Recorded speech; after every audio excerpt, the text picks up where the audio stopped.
चलिए ना, last class में बेटा हम लोगों ने आइसोमॉर्फिज्म पे डिस्कशन किया था और आइसोमॉर्फिज्म में आपको दो कंडीशंस मैंने बताई थी कि अगर मान लीजिए वाटर ऑफ क्रिस्टलाइजेशन है तो आपको general formula water of crystallisation match करना होता है। अगर दोनों चीजें मैच हो जाए तो वो आपस में आइसोमॉर्फस होंगे। और दूसरा एक था कि अगर वाटर ऑफ क्रिस्टलाइजेशन नहीं होता है तो फिर total number of ions, cation cation के इलेक्ट्रॉन और एनायन एनायन के इलेक्ट्रॉन मैच होने चाहिए, तब जाके वो क्या हो जाएंगे, आइसोमॉर्फस। हमने लास्ट क्लास में एलम के बारे में बात करा था। एलम का जो जनरल फॉर्मूला था that was M2SO4 dot M-2SO4 thrice dot 24H2O। अब देखो इस पे हमने जो फैक्ट्स वाली बातें थी वो तो सब डिस्कस कर ली, पर इस पे एक न्यूमेरिकल टाइप का और क्वेश्चन बनता है जो मैं अभी आपको लिखा दे रहा हूं। इसके अंदर अगर हम देखें तो बेटा ये वाले मेटल कौन से थे, मोनोवेलेंट या ट्राइवेलेंट? मोनोवेलेंट। ये वाले मेटल कौन से थे, ट्राइवेलेंट, है ना। तो आप देखो मोनोवेलेंट केटायन जो है, इसमें मोनोवेलेंट केटायन जो है वो कितने हैं, दो। ट्राइवेलेंट केटायन कितने हैं, दो। सल्फेट आयंस की अगर मैं बात करूं तो सल्फेट आयन टोटल है चार, है ना। एक सल्फेट यहां है और तीन सल्फेट यहां, टोटल सल्फेट कितने हो गए, चार। और अगर मैं वाटर मॉलिक्यूल्स की बात करूं तो टोटल है 24, है ना। तो इस पे क्या होता है, एक रेशो वाला क्वेश्चन और बन जाता है। आपसे बोलता है कि किसी भी एलम में, कोई भी एलम हो, एम एम डैश चेंज हो जाएगा, किसी भी एलम में मोनोवेलेंट केटायन और ट्राइवेलेंट केटायन का आपस में रेशो निकाल दीजिए, तो इनका रेशो हो जाएगा 2:2 या 1:1। या फिर बोलेगा मोनोवेलेंट केटायन का रेशो सल्फेट आयन के साथ निकाल दीजिए, तो मोनोवेलेंट 2 है, सल्फेट 4 है, तो 1:2 का रेशो हो जाएगा। या बोलेगा टोटल केटायन का टोटल एनायन के साथ रेशो निकाल दो, तो रेशो हो जाएगा 4:4 या फिर 1:1।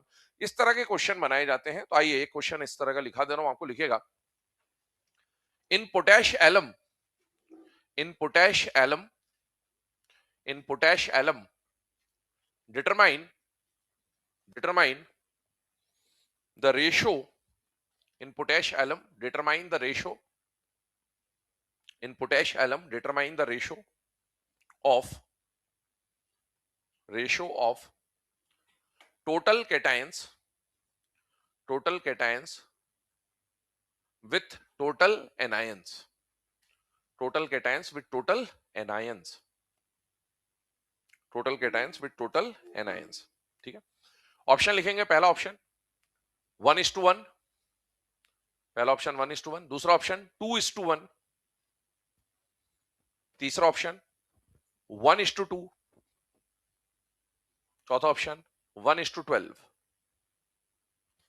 Correct answer is 1:1। Total cation इसमें कितने हैं, चार। दो मोनोवेलेंट है, दो ट्राइवेलेंट है, तो टोटल केटायन कितने हो गए, चार। और टोटल एनायन भी कितना है बेटा, चार। तो रेशो हो जाएगा 4:4, दैट इज 1:1 का रेशो आ जाएगा ना। कल याद करिए, कल हमने पोटेश एलम का फॉर्मूला लिखा था बेटा। पोटेश एलम का फॉर्मूला फिटकरी जो है normally day to day life में भी यूज होती है, तो उसकी अगर हम बात करें तो दैट इज, है ना, ये फॉर्मूला फिटकरी का। अब ये अगर हम बात करें पोटेश एलम, तो इसका एक और रिप्रेजेंटेशन है, ये डबल सॉल्ट था, कल मैंने आपको बताया था। इसका इस्तेमाल डबल सॉल्ट वाली जो टर्म है, ये हम जब कोऑर्डिनेशन कंपाउंड पढ़ेंगे तो उसके अंदर आएगा। इसको, है ना, यहां पर अगर आप देखो तो इसका एनसीईआरटी में एक और रिप्रेजेंटेशन दे रखा है, वो रिप्रेजेंटेशन हमें पता होना चाहिए। ये तो इसका मॉलिक्यूलर फॉर्मूला हो गया, एम्पिरिकल फॉर्मूला लिख दें। मुझे बताओ पोटेशियम कितने हैं, दो, तो 2 से डिवाइड कर रहा हूं सबको। एल्यूमिनियम कितने हैं, दो, तो 1 लिख दिया। सल्फेट टोटल कितने हैं, 4, तो 4 के बजाय 2 लिख दिए, है ना।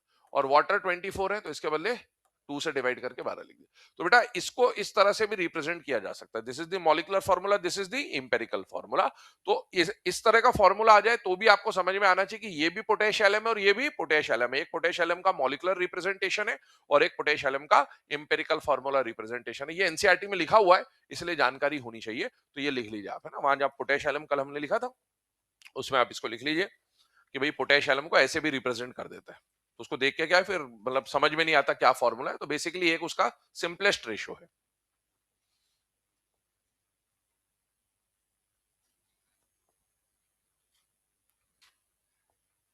चलिए, है ना। अब यहां पर हम लोगों ने कल डिस्कशन किया था जब, तो कल मैंने आपको लैटिस एनर्जी की कहानी बताई थी। मैंने बोला था फिजिक्स के हिसाब से energy is directly proportional to charge and inversely proportional to radius. तो लैटिस एनर्जी तो हम लोगों ने पढ़ लिया था। और कल मैंने बोला था लैटिस एनर्जी जैसे एक और एनर्जी आता है हाइड्रेशन एनर्जी, और फिर उससे हम सॉल्युबिलिटी पे बात करेंगे। तो आइए अब अगली एनर्जी के बारे में हम लोग डिस्कशन कर रहे हैं। पर हाइड्रेशन एनर्जी से पहले एक जनरल टर्म हमें पढ़नी है, वो है सॉल्वेशन एनर्जी। तो हेडिंग डालिएगा सॉल्वेशन एनर्जी। पहले डेफिनेशन बोल रहा हूं, फिर आगे हाइड्रेशन करते हैं।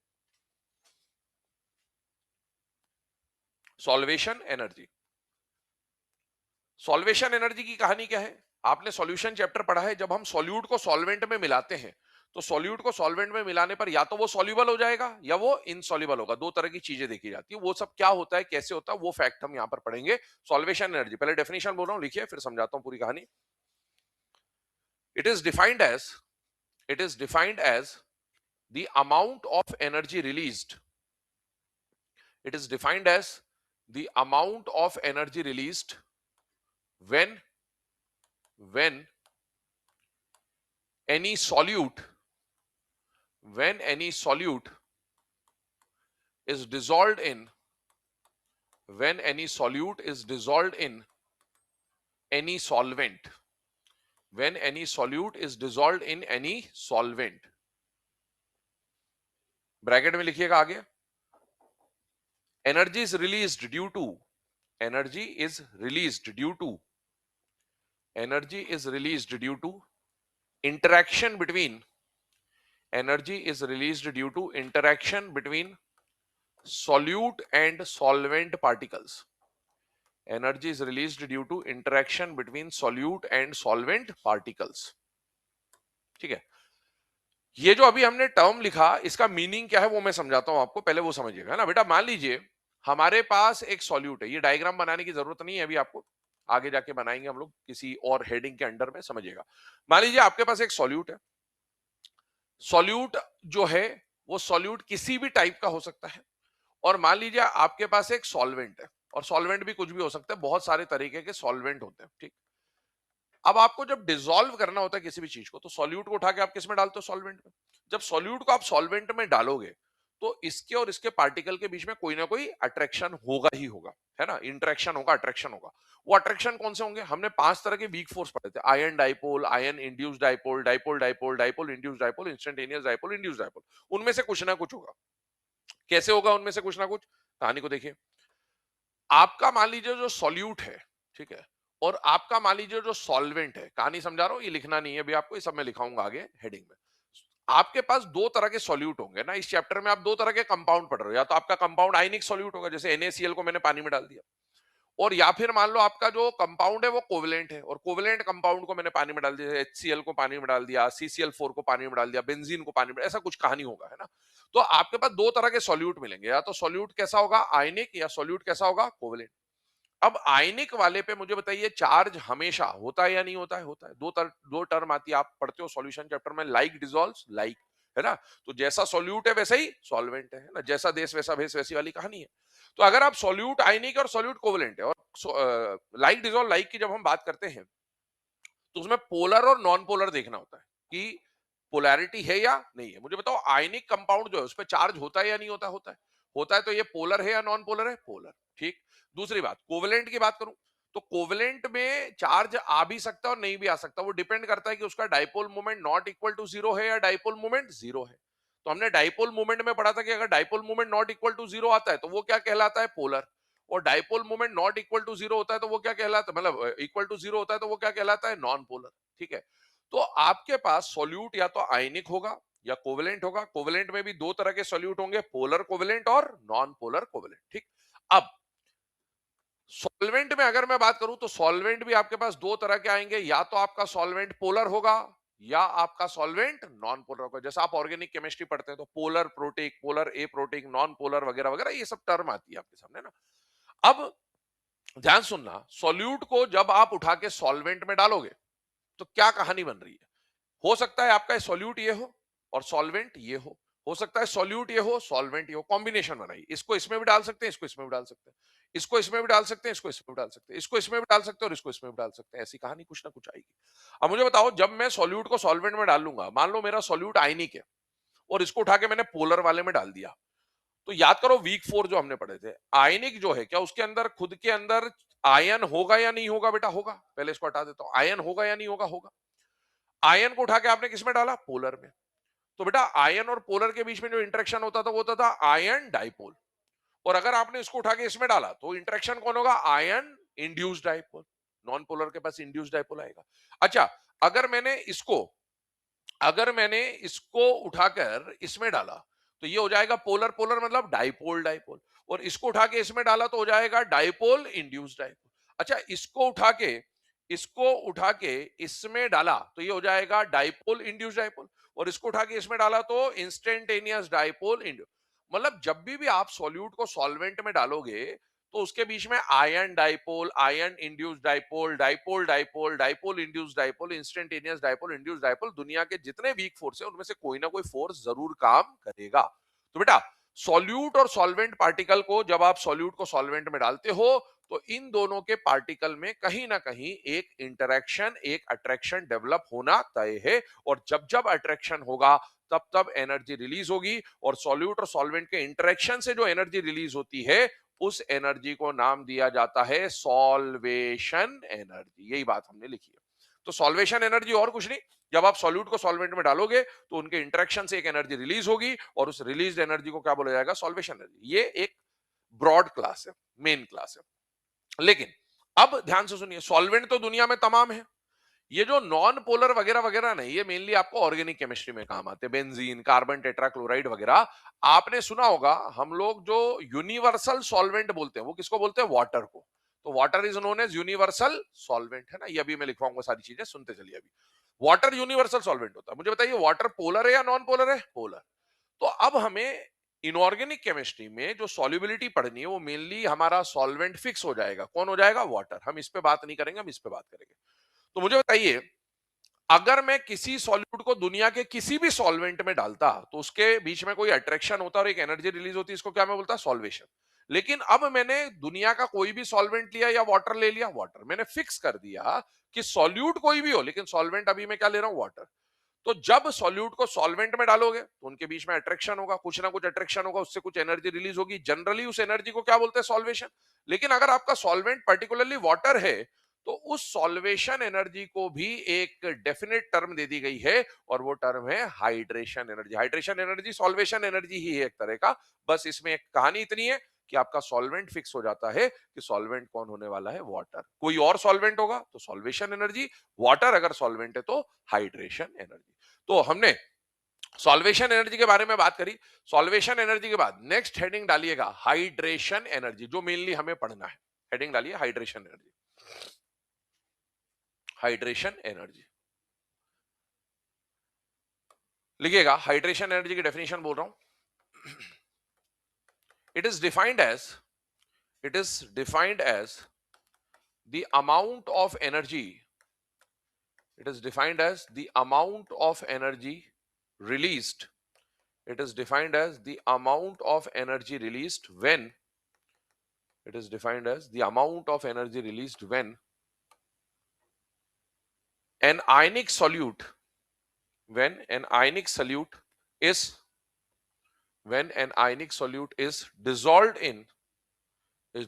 in water when an ionic solute is dissolved in water।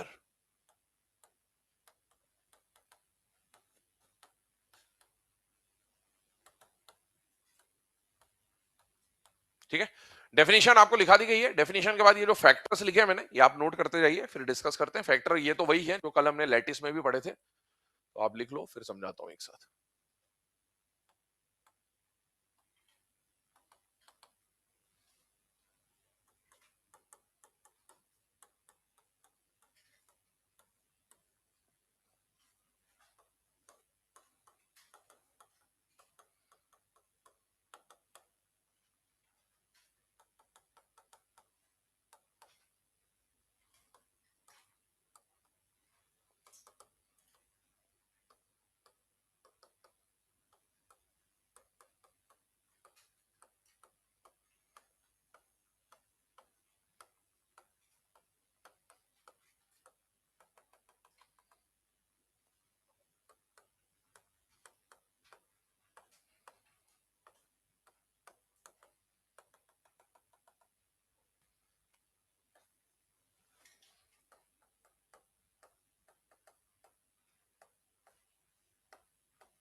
चले ना, यहां पर ध्यान दीजिएगा बेटा।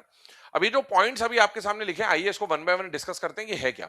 सबसे पहले अगर हम बात करें तो अब हम लोग जिस एनर्जी के बारे में बात कर रहे हैं वो एनर्जी कौन सी आ रही है बेटा? Hydration energy. अब सुनना, हाइड्रेशन एनर्जी क्या है? जब आप किसी सॉल्यूट को सॉल्वेंट में डाल रहे हो, लेकिन सॉल्वेंट हमने फिक्स कर दिया, सॉल्वेंट कौन सा होने वाला है बेटा? वाटर, है ना? तो जब आप किसी भी सॉल्यूट को वाटर में डालेंगे तो सॉल्यूट और वाटर के बीच में कोई ना कोई इंटरेक्शन होगा, उस इंटरेक्शन से एक एनर्जी रिलीज होगी, जिस एनर्जी को हम लोग क्या बोलेंगे? Hydration energy. लेकिन अब कहानी समझना, हाइड्रेशन एनर्जी, इनके बीच में इंटरेक्शन से कितनी एनर्जी रिलीज होगी उसको हाइड्रेशन एनर्जी बोल रहे हैं, लेकिन वो हाइड्रेशन एनर्जी कितनी रिलीज होने वाली है, ज्यादा है या कम है, वो कुछ चीजों पर निर्भर करती है। और उनमें से पहला फैक्टर कौन सा आता है बेटा? चार्ज। और दूसरा फैक्टर कौन सा आता है? रेडियस। मुझे बताइए, यहां पर हम जिसकी बात कर रहे हैं, क्या वो अपने आप में एक एनर्जी है या नहीं है बेटा? है। और यहां पर जो भी हमारा डिस्कशन चल रहा है, क्या वो चार्जेस के बीच में चल रहा है बेटा? यस। तो चार्ज के बीच में जब भी आप एनर्जी का फॉर्मूला निकालोगे, तो वही बात है जो कल हमने लैटिस के लिए पढ़ा था, कि दो चार्ज के बीच में एनर्जी का जो फॉर्मूला है, that is directly proportional to charge and inversely proportional to radius. अब देखो, पहला फैक्टर कौन सा आएगा? चार्ज। दूसरा फैक्टर कौन सा आएगा? रेडियस। कहानी को समझते चलना। चार्ज की बात करें तो याद करो, दो पॉइंट चार्जेस के बीच में एनर्जी का फॉर्मूला होता है the product of magnitude of the charges. इसका मतलब है Q1 इंटू Q2। और अगर आप देखें तो hydration energy is directly proportional to charge. और जो रेडियस का फॉर्मूला है, हम जानते हैं energy is inversely proportional to radius. लेकिन एक पॉइंट समझना है यहां पर आपको, वो क्या है? ध्यान सुनना। यही फैक्टर लैटिस एनर्जी के थे, यही फैक्टर हाइड्रेशन एनर्जी के। अगर फैक्टर सेम है तो वैल्यू सेम आनी चाहिए, लेकिन वैल्यू सेम नहीं आती। वैल्यू क्यों सेम नहीं आती? देखने में तो आपको लग रहा है कि चार्ज के डायरेक्टली प्रोपोर्शनल है और रेडियस के इनवर्सली प्रोपोर्शनल है। चार्ज का फैक्टर भी वैसे ही है, लेकिन रेडियस का फैक्टर कल जो लिखा था वो रिप्रेजेंटेशन हल्का सा अलग था। आप याद करें तो कल हमने जब लैटिस एनर्जी लिखा था, तो हमने लैटिस एनर्जी लिखा था 1/r++r- ऐसा लिखा था।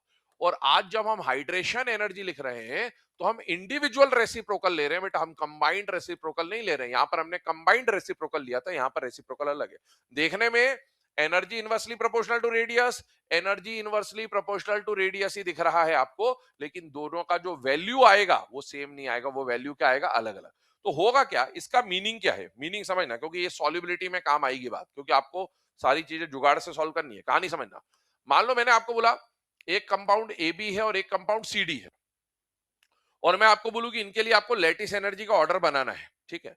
तो लैटिस एनर्जी किस किस पे डिपेंड करेगी? चार्ज और रेडियस पे। पहला फैक्टर कौन सा लगेगा? चार्ज। दूसरा क्या लगेगा? रेडियस। ठीक है, अभी चार्ज और रेडियस का जो भी हो, मान लो इसका वैल्यू 50 आया और इसका वैल्यू 200 आया, मान लेते हैं ऐसा कुछ आया होगा, है ना? तो अभी बताइए लैटिस एनर्जी किसकी ज्यादा दिख रही है आपको? सीडी की। अब मैंने बोला इन दोनों का हाइड्रेशन एनर्जी निकालो। जो ऑर्डर लैटिस का आएगा वही ऑर्डर हाइड्रेशन का आएगा।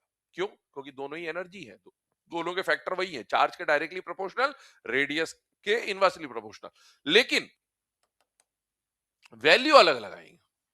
वैल्यू अलग अलग आने का मतलब क्या हो गया? कि भैया एक की वैल्यू कुछ होगी और दूसरे की वैल्यू कुछ होगी। अब देखो, क्या इसके मुकाबले इसकी लैटिस एनर्जी ज्यादा है? हाँ। क्या इसके मुकाबले इसकी हाइड्रेशन एनर्जी ज्यादा है? हाँ। जो ऑर्डर लैटिस का है वही ऑर्डर हाइड्रेशन का है, लेकिन वैल्यूज आपस में सेम नहीं होती हैं, ये ध्यान रखना। तो हम लोग जब ऑर्डर बनाते हैं ना, तो जो ऑर्डर लैटिस का बनेगा वही ऑर्डर हाइड्रेशन का बनेगा, लेकिन दोनों के वैल्यूज या मैग्नीट्यूड सेम आए ये जरूरी नहीं है, क्योंकि रेडियस वाले पार्ट में दोनों की जो वैल्यूज है वो अलग अलग हो जाएंगी, इसलिए, है ना? अब ये हमको खैर उन वैल्यू से मतलब नहीं है, हमें तो बस इतना ध्यान होना चाहिए कि एनर्जी के डायरेक्टली प्रोपोर्शनल है चार्ज और एनर्जी से इनवर्सली प्रोपोर्शनल क्या है? रेडियस। ठीक।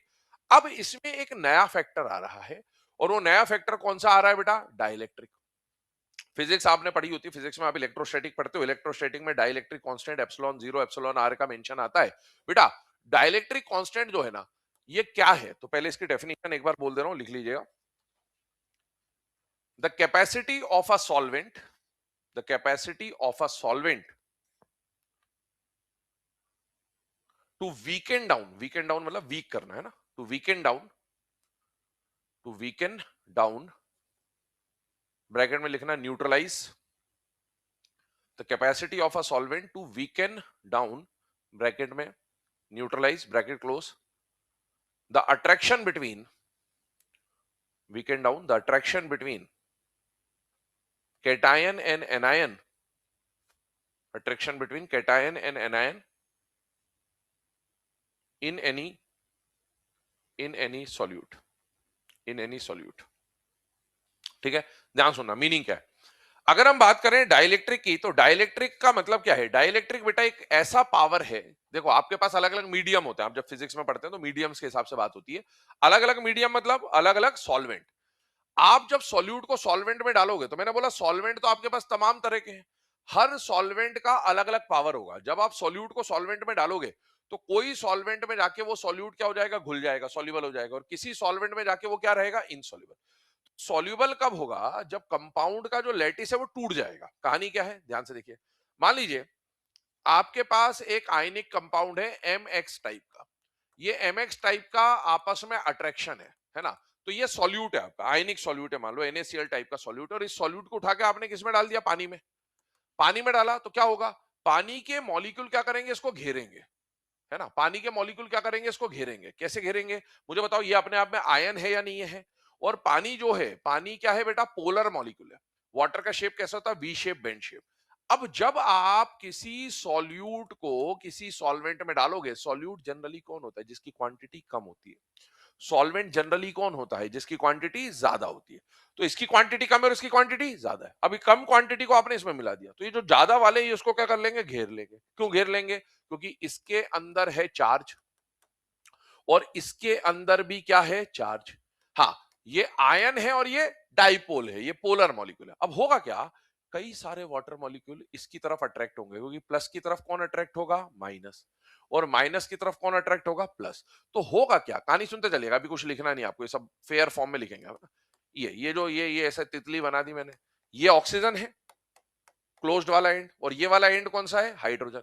ये वाले एंड पे क्या है, माइनस, ये वाले एंड पे क्या है, प्लस।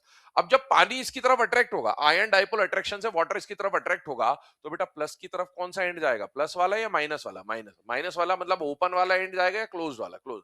तो इस M प्लस की तरफ वाटर का जो ऑक्सीजन है ना, कई सारे वाटर है, वाटर एक्सेस में है क्योंकि, तो कई सारे वाटर जाके इसको क्या कर लेंगे, घेर लेंगे। घेरने से क्या होगा, इसके ऊपर प्लस चार्ज है, कंप्लीट प्लस है। कंप्लीट प्लस पे कौन अटैक कर रहा है, partial minus, partial minus, partial minus, partial minus, partial minus. तो धीरे धीरे प्लस को ये पार्शियल नेगेटिव क्या करेगा, न्यूट्रलाइज कर देगा। और जितना चार्ज होगा उसके हिसाब से इस पे अलग अलग लेयर बनती जाएगी, ऐसे बहुत सारे वाटर इसको घेरते जाएंगे, घेरते जाएंगे, घेरते जाएंगे। कब तक घेरते जाएंगे, जब तक ये प्लस पूरी तरह से बैलेंस ना हो जाए, क्योंकि एक प्लस को बैलेंस करने के लिए आपको कई सारे पार्शियल नेगेटिव चार्ज जो है वो इसके आसपास ले जाने पड़ेंगे। और जब ऐसा होगा तो ये पूरा प्लस क्या हो जाएगा, न्यूट्रलाइज। ऐसे ही इसके अंदर एक एक्स माइनस भी है।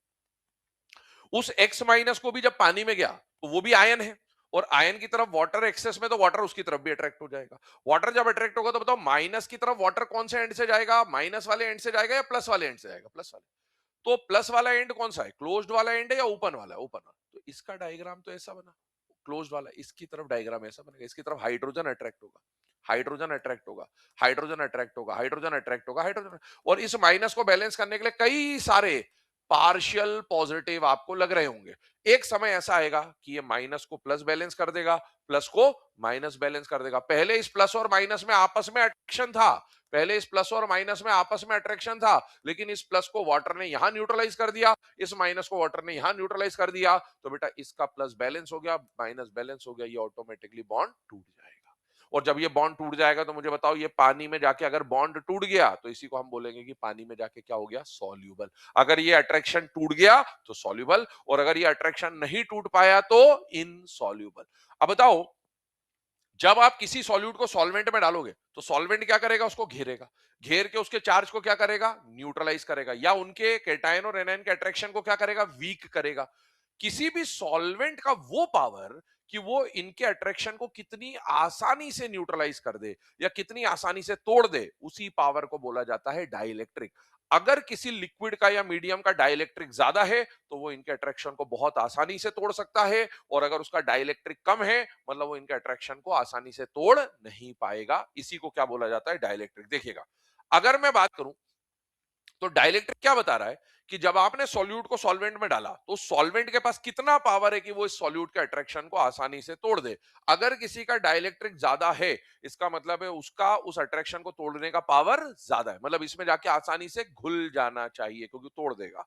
और अगर किसी का डाइलेक्ट्रिक, और भी होते हैं ना यहाँ पर ऑर्गेनिक सॉल्वेंट आते हैं, तो अगर किसी का डाइलेक्ट्रिक कम है, इसका मतलब है जब सॉल्यूट को उसमें डालोगे तो वो सॉल्यूट के अट्रैक्शन को तोड़ने का ज्यादा पावर नहीं रखता है, मतलब उसमें सॉल्युबल या इनसॉल्युबल, इनसॉल्युबल, ऐसी कहानी होती है। अब सुने, एक रिलेशन आपके सामने मैंने लिखा है, रिलेशन से अपने कोई मतलब नहीं, अपने को सीधा सीधा ये देखना है कि एप्सिलॉन आर अगर ज्यादा होता है तो हाइड्रेशन एनर्जी क्या होती है, ज्यादा। मैंने आपको डायरेक्टली लैंग्वेज के टर्म से बता दिया। अगर किसी का डाइलेक्ट्रिक ज्यादा है तो बताइए उसमें आसानी से सॉल्युबल होगा या मुश्किल से सॉल्युबल होगा, आसानी से। डाइलेक्ट्रिक ज्यादा तो सॉल्युबिलिटी ज्यादा। ये देखो, आपको देखने में ऐसा लगेगा हाइड्रेशन एनर्जी और एप्सिलॉन आर कैसे दिख रहे हैं, इनवर्स। इनवर्स नहीं है, डायरेक्ट है। थोड़ी बहुत मैथमेटिक्स आनी चाहिए। ये माइनस में, जब ये ज्यादा होगा तो ये कम होगा, जब ये ज्यादा होगा तो ये कम होगा। पक्की बात है। डिनोमिनेटर बड़ा तो ओवरऑल फ्रैक्शन छोटा, मैथमेटिक्स है ना। जब ये छोटा होगा तो वन में से माइनस होने वाला बड़ा है या छोटा है, छोटा है। छोटा है बे। अरे जिसको माइनस कर रहे हैं वो बड़ा है या छोटा है, वो छोटा है। बस इतना ही पूछा बेटा, आगे का थोड़ी पूछा। अब जब वन में से जिसको आप माइनस कर रहे हो वो छोटा है, तो आंसर छोटा आएगा या बड़ा आएगा, बड़ा। इसका मतलब है हाइड्रेशन एनर्जी की वैल्यू क्या आ जाएगी, ज्यादा। तो एप्सिलॉन आर आप वैल्यू रख लेना, या 2 रखना, 3 रखना, 4 रखना, सॉल्व कर लेना, आपको पता चल जाएगा। एप्सिलॉन आर जिसमें ज्यादा होगा उसमें हाइड्रेशन एनर्जी की वैल्यू ज्यादा आ जाएगी। खैर, अब अगर हम देखें तो जिसका एप्सिलॉन आर ज्यादा उसके अंदर सॉल्युबिलिटी होने के चांसेस ज्यादा। अब सुने ध्यान से, कहानी क्या है। कहानी बोलती है कि सॉल्युबिलिटी की जब हम बात करते हैं तो सॉल्युबिलिटी में एक फंडामेंटल आपके सामने आता है, और वो फंडामेंटल आता है लाइक डिसॉल्व्स लाइक। सुनते चलना, समझते चलना बात को, है ना। सब इंटर रिलेटेड है, लिखवाने का काम एक साथ करूंगा लेकिन समझते चलिए। लाइक डिसॉल्व लाइक क्या बोलता है कि जैसा सॉल्यूट वैसा ही क्या चाहिए, सॉल्वेंट। अब मान लो मेरा सॉल्यूट पोलर है तो सॉल्वेंट भी कैसा चाहिए, पोलर। अगर मेरा सॉल्यूट नॉन पोलर है तो सॉल्वेंट भी कैसा चाहिए, नॉन पोलर। क्योंकि जैसा देश वैसा भेष, घुल मिल आपस में कब जाते हैं, जिनकी आपस में ट्यूनिंग अच्छी, घुल मिल जाएंगे, है ना। एक्सट्रोवर्ट एक्सट्रोवर्ट से घुल जाएगा, इंट्रोवर्ट इंट्रोवर्ट से घुल मिल जाएगा, वैसी वाली कहानी है। तो है ना, दोस्ती अपनी वैसे से होती है जो अपने जैसे होते हैं ना। नहीं होती, बहुत बढ़िया। ऐसा कोई बात नहीं, अभी धीरे धीरे सब समझ में आएगा तुम्हें। अभी तो नन्हे मुन्ने बच्चे हो तुम लोग, ठीक। अब अगर हम बात करें तो पोलर पोलर में डिसॉल्व होगा, नॉन पोलर नॉन पोलर में डिसॉल्व होगा। अब अगली कंडीशन क्या है, कंडीशन देखिए। पोलर में भी दो तरह की चीजें। पोलर में क्या आएगा, पोलैरिटी दो तरह के होते हैं, या तो मोर पोलर होगा या लेस पोलर होगा। कोई चीज ज्यादा पोलर होती है, किसी पे ज्यादा चार्ज होता है, किसी पे कम चार्ज होता है, किसी पे चार्ज होता ही नहीं है। तो पोलर पोलर में डिसॉल्व होगा, इसका मतलब more polar will get dissolved in more polar, less polar will get dissolved in less polar, polar will get dissolved in non polar. मतलब लाइक डिसॉल्व लाइक का ये फंडामेंटल है। अब आपको कौन सा सॉल्वेंट मोर पोलर है, कौन सा सॉल्वेंट लेस पोलर है, कौन सा सॉल्वेंट नॉन पोलर है, अगर ये पता लगाना है तो आपको डाइलेक्ट्रिक की जरूरत पड़ती है। मुझे बताओ, इस सॉल्वेंट, ये सारे सॉल्वेंट लिखे हैं आपके सामने, इस सॉल्वेंट का डाइलेक्ट्रिक सबसे ज्यादा है सबसे कम, सबसे ज्यादा। इसका मतलब ये मोस्ट पोलर, ये उससे कम पोलर, ये उससे कम पोलर, ये और कम पोलर, ये और कम पोलर। इसके बाद जो आएंगे उनकी पोलैरिटी धीरे धीरे धीरे धीरे कम होती जाएगी। इसका मतलब है, मुझे बताओ, हम लोग अभी जब सॉल्यूट लेंगे ना, तो मैंने आपको बोलता सॉल्यूट दो तरह के आएंगे आपके पास, एक तो आयनिक और एक कोवलेंट। आयनिक वाला जो है ये पोलर है या नॉन पोलर है, पोलर। कोवेलेंट वाला भी कैसा मिल रहा है, पोलर भी मिल रहा है और नॉन पोलर। ये भी पोलर, ये भी पोलर। पर मुझे बताओ दोनों में से कौन ज्यादा पोलर होगा, आयनिक ज्यादा पोलर, क्योंकि इस पे कंप्लीट प्लस कंप्लीट माइनस आता है। ये अगर पोलर है तो ये लेस पोलर। तो मोर पोलर के लिए मोर पोलर सॉल्वेंट चाहिए होगा, लेस पोलर सॉल्यूट के लिए लेस पोलर सॉल्वेंट चाहिए होगा, और नॉन पोलर सॉल्यूट के लिए नॉन पोलर सॉल्वेंट चाहिए होगा। तो सॉल्यूट तो मुझे पता चल गया कि कौन मोर पोलर है कौन लेस पोलर है, लेकिन सॉल्वेंट में कौन मोर पोलर है कौन लेस पोलर है, ये बात मुझे बताने का काम कौन करेगा, डाइलेक्ट्रिक। अब डाइलेक्ट्रिक में मुझे बताओ सबसे ज्यादा डाइलेक्ट्रिक मैंने अभी किसका लिखा, HF का। तो मुझे बताओ जो मोर पोलर है उसको डिसॉल्व करने के लिए बेस्ट सुटेबल सॉल्वेंट भी मोर पोलर होना चाहिए। तो बेटा आयनिक कंपाउंड को डिसॉल्व करने के लिए बेस्ट सुटेबल सॉल्वेंट कौन होना चाहिए था, HF। लेकिन आप HF को यूनिवर्सल सॉल्वेंट नहीं बोलते, आप यूनिवर्सल सॉल्वेंट तो किसको बोलते हो, वाटर को। प्रॉब्लम क्या है देखिएगा बेटा, ये हम लोग सिर्फ आयनिक के लिए बात कर रहे हैं, है ना। आयनिक को दिमाग में रखें। आयनिक मोर पोलर है, मोर पोलर को डिसॉल्व करने के लिए सॉल्वेंट भी मोर पोलर चाहिए, और मोर पोलर सॉल्वेंट कौन होगा, वो डाइलेक्ट्रिक बता रहा है। तो आयनिक सॉल्यूट के लिए बेस्ट सॉल्वेंट कौन होना चाहिए, HF। बाई चांस अगर आप HF को यूज ना कर पाए किसी कारण से, तो फिर आयनिक के लिए बेस्ट सुटेबल सॉल्वेंट कौन होना चाहिए, H2SO4। मान लो इसको भी यूज ना कर पाए किसी कारण से, तो फिर बेस्ट सुटेबल कौन होना चाहिए, H2O2। मान लो इसको भी यूज ना कर पाए तो फिर H2O एंड सो ऑन, ऐसा चलेगा। तो जैसा सॉल्यूट वैसा सॉल्वेंट।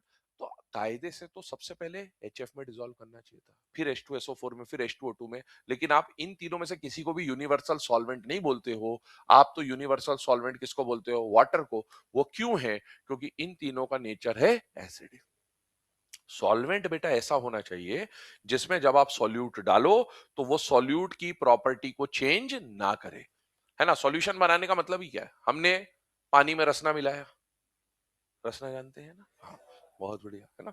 तो रसना अगर आपने मिलाया, तो रसना मिलाया तो अपन क्या चाहते थे कि रसना का घोल मिल जाए ना, वो जो भी लेमन है या ऑरेंज है या जो भी है वो फ्लेवर मिल जाए अपने को। अब मान लो अपन ने मिलाया तो रसना, वो बन कुछ और गया तो फिर दिक्कत है ना। तो ये प्रॉब्लम है। तो सॉल्वेंट जो होना चाहिए वो सॉल्वेंट कैसा होना चाहिए? जो सॉल्यूट की प्रॉपर्टी को इंटैक्ट रखे, उसको चेंज ना करे। सॉल्यूट की ही प्रॉपर्टी सॉल्यूशन में है, पर ये क्या करते हैं? ये सॉल्यूट की प्रॉपर्टी को कहीं ना कहीं चेंज कर देते हैं। आपने मिलाया तो रसना, बन कुछ और गया, फिर दिक्कत हो जाएगी, हो सकता है पीने के बाद, है ना, ऐसा कुछ हो सकता है। तो ये प्रॉब्लम है। तो आप इनको, ये सबसे बेस्ट सॉल्वेंट हो सकते थे अगर ये सॉल्यूट की प्रॉपर्टी को चेंज ना करते, लेकिन इनको हम इसलिए यूज नहीं कर पा रहे, इनका डाइलेक्ट्रिक तो ज्यादा है लेकिन इनका नेचर जो है वो सॉल्यूट की प्रॉपर्टी को बदल देता है। तो ऐसा सबसे ज्यादा डाइलेक्ट्रिक वाला सॉल्वेंट जिसमें आप जब किसी सॉल्यूट को डालोगे और वो सॉल्यूट की प्रॉपर्टी को चेंज ना करे, वो कौन है बेटा? वाटर। और इसीलिए आयनिक कंपाउंड के लिए, मोस्ट पोलर जो आयनिक होते हैं उनके लिए बेस्ट सुटेबल सॉल्वेंट ये सब नहीं होते, उनके लिए बेस्ट सुटेबल सॉल्वेंट कौन होता है? वाटर। इसके बाद क्या आएंगे? यहां तक तो ठीक है, ये सब इनऑर्गेनिक सॉल्वेंट। इसके बाद आपके ऑर्गेनिक सॉल्वेंट आएंगे, chloroform, acetone, polar organic, non polar organic, chloroform. उन सबका डाइलेक्ट्रिक क्या होता है? कम होता है। तो ये सब चीजें आएंगी अपने सामने ना। ये लिख लिया आपने? वैल्यू वगैरह लिख लिया? ये वैल्यूज लिखो, फिर आगे बात करते हैं।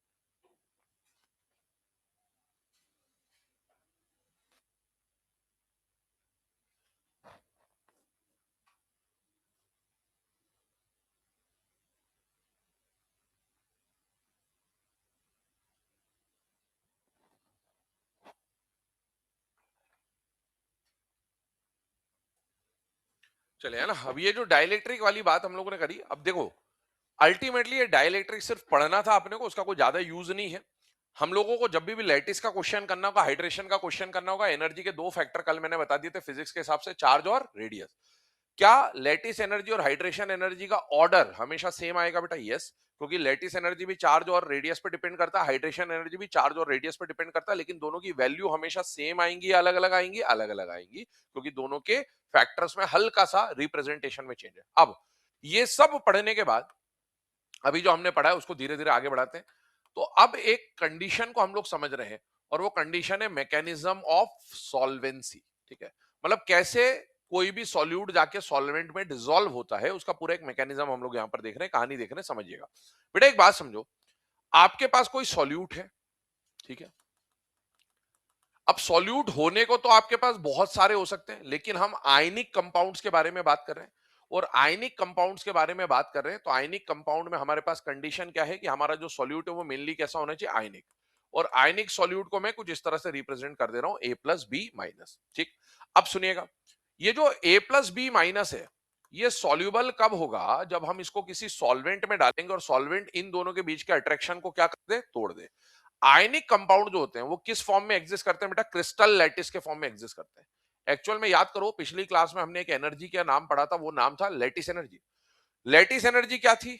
अगर आप याद कर पा रहे हो तो लैटिस एनर्जी की कहानी कुछ इस तरह की थी बेटा, कि मान लो आपके पास एम गैसियस था, तो आपने इसको एम प्लस गैसियस में कन्वर्ट करा। एक्स गैसियस था, नॉन मेटल था, उसको एक्स माइनस गैसियस में कन्वर्ट करा।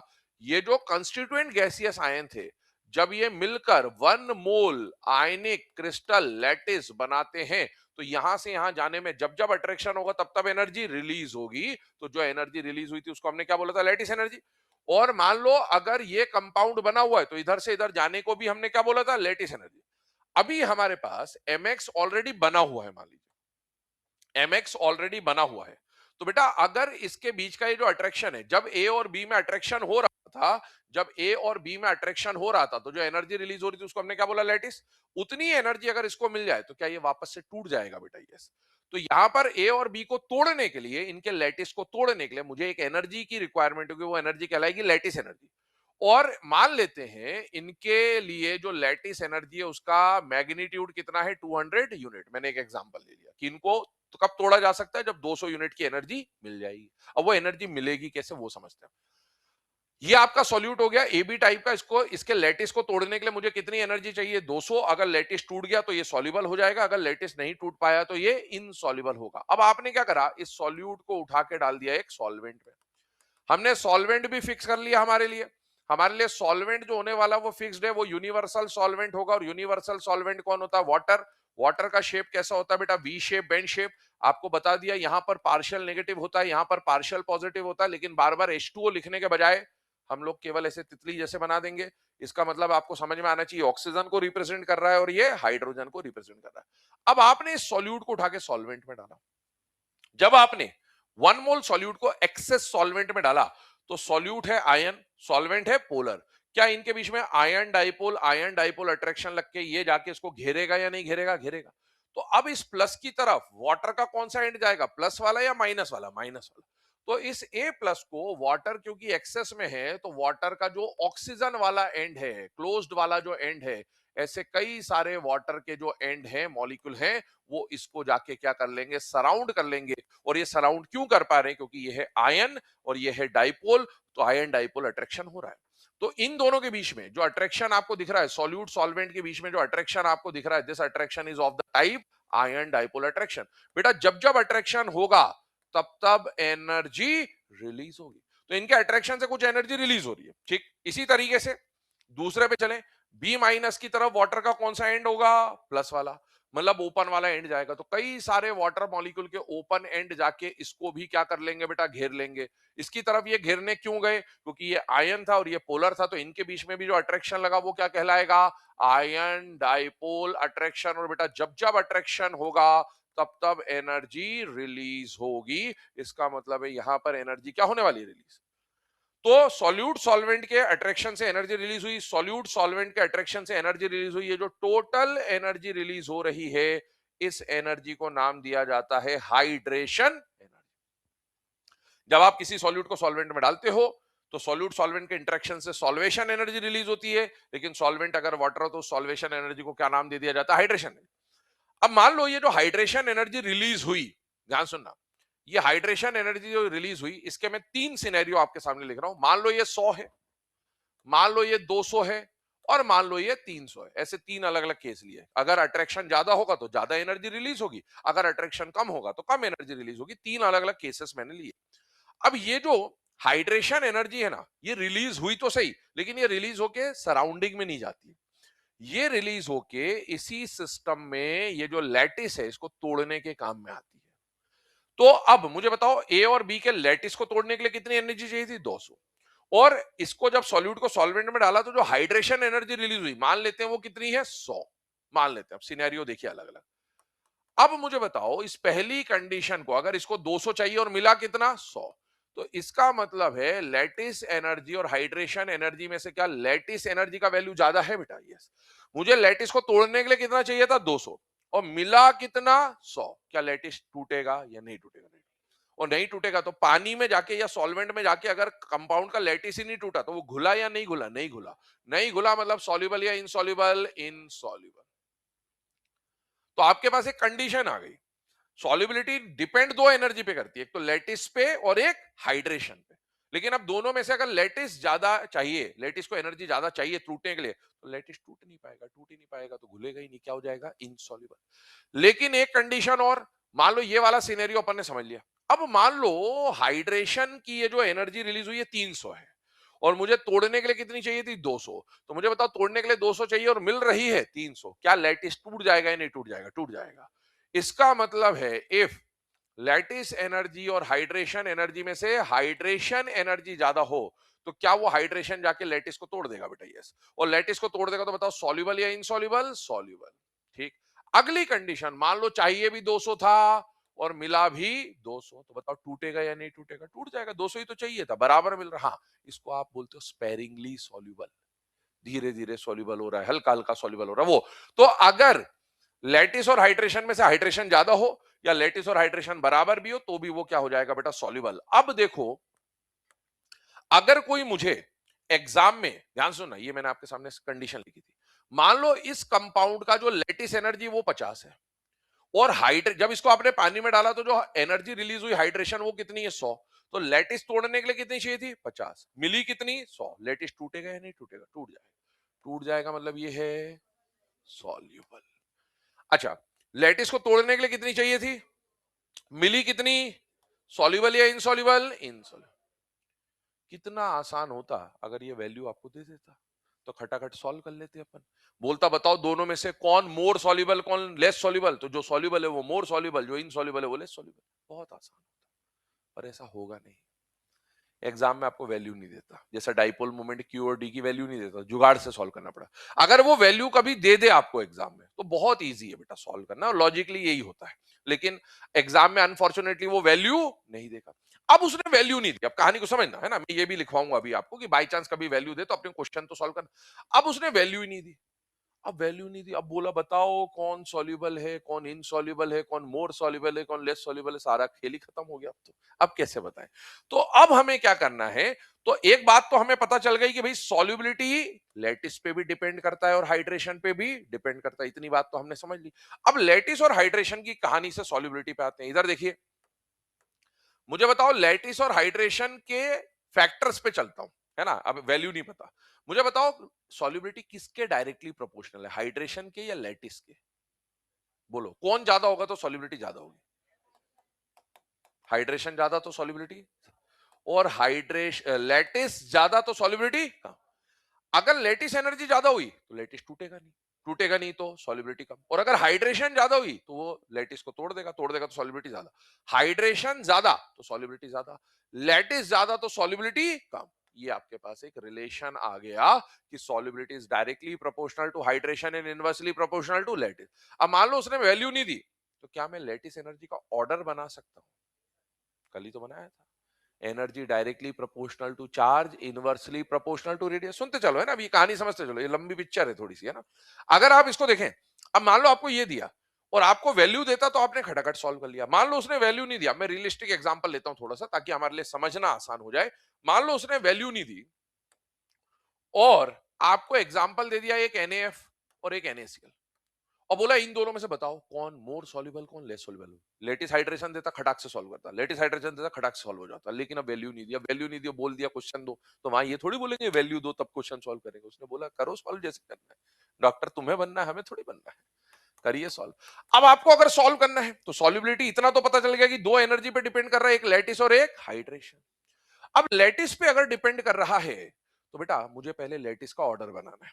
ठीक, अब लेटिस का ऑर्डर कैसे बनाए? तो लेटिस के फैक्टर मुझे पता होने चाहिए। क्या energy directly proportional to charge और इनवर्सली प्रोपोर्शनल टू रेडियस होता है बेटा? यस।